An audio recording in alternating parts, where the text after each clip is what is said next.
Nous sommes dans l'État du Nevada, plus précisément à Eldorado Canyon, pour la présentation du nouveau Ram 2500, 3500 2019. La guerre des pick-up est loin d'être terminée.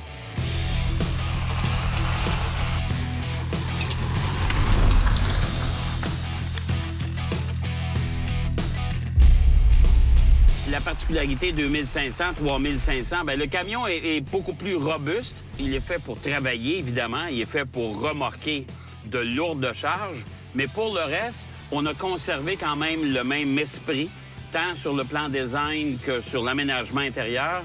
Sauf qu'à l'avant, on est revenu avec une grille beaucoup plus imposante que la grille un peu plus raffinée que certains n'aimaient pas sur le Ram 2019 dans la version 1500.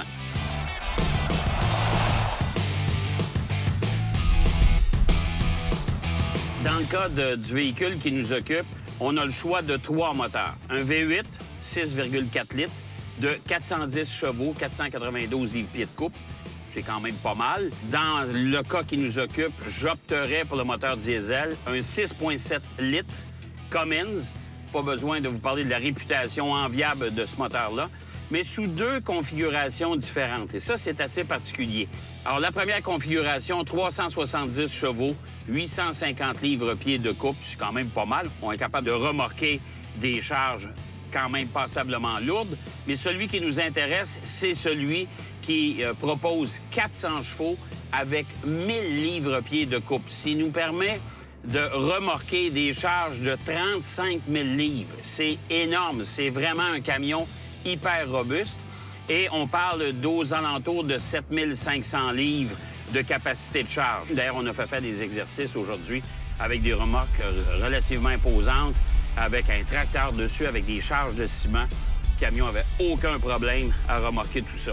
Si vous optez pour le moteur diesel, c'est une boîte de vitesse à 6 rapports, tandis que si vous optez pour le V8, vous aurez droit à une boîte à 8 rapports.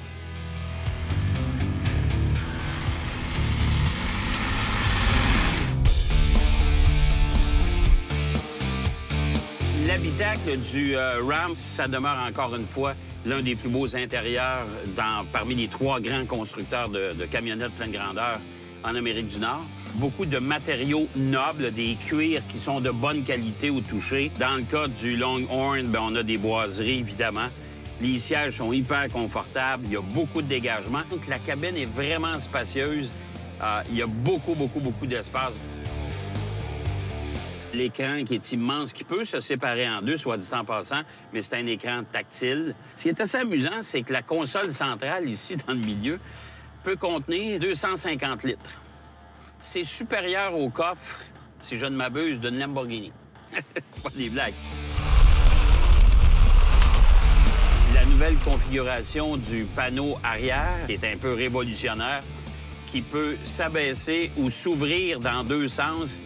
C'est un peu particulier et c'est unique à Ram. Juste vous dire que dans la version 1500, ce sera disponible à partir du milieu de l'été. C'est disponible sur les versions haut de gamme, Limited et Longhorn. Pour le reste, il faudra s'en passer.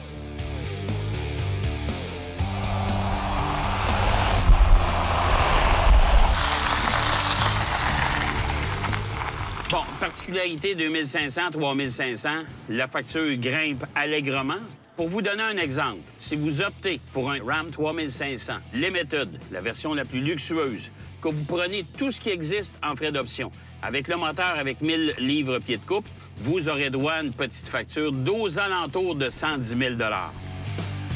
La guerre à finir est loin d'être terminée entre Ford, GM et Chrysler avec sa division Ram, bien sûr, avec l'arrivée du 2500, 3500 rafraîchi pour 2019. Il est fort à parier que le Ram va prendre encore une fois beaucoup de place sur le marché, mais surtout retenez le chiffre magique, 1000 livres-pieds de couple. C'est ce qu'on n'oubliera pas avec le Ram. Cette émission vous a été présentée par Total Quartz et Ici Pneus, centre de l'auto. La semaine prochaine à Propulsion, Carl va partout, vraiment partout. Et nos 3 amigos se font une lutte à finir en Mazda MX-5. Aujourd'hui, dans ma collection, le Jeep Grand Cherokee 1993. Initialement, le Grand Cherokee devait prendre le flambeau du Jeep Cherokee qui avait été lancé en 1984, mais on s'est vite rendu compte chez Chrysler que les deux véhicules avaient leur place au sein de la gamme Jeep en 1993. Sous le capot, un choix de 2 moteurs était offert, le 6 cylindres en ligne de 4 litres qui faisait 190 chevaux, ou le V8 de 318 pouces cubes, 5,2 litres, qui lui faisait 220 chevaux, qui était optionnel sur la plupart des versions, mais de série sur le Grand Wagoneer. Pour plus de détails, visitez ma page YouTube Auto Joubert, où vous allez en apprendre davantage sur les voitures qui m'ont marqué.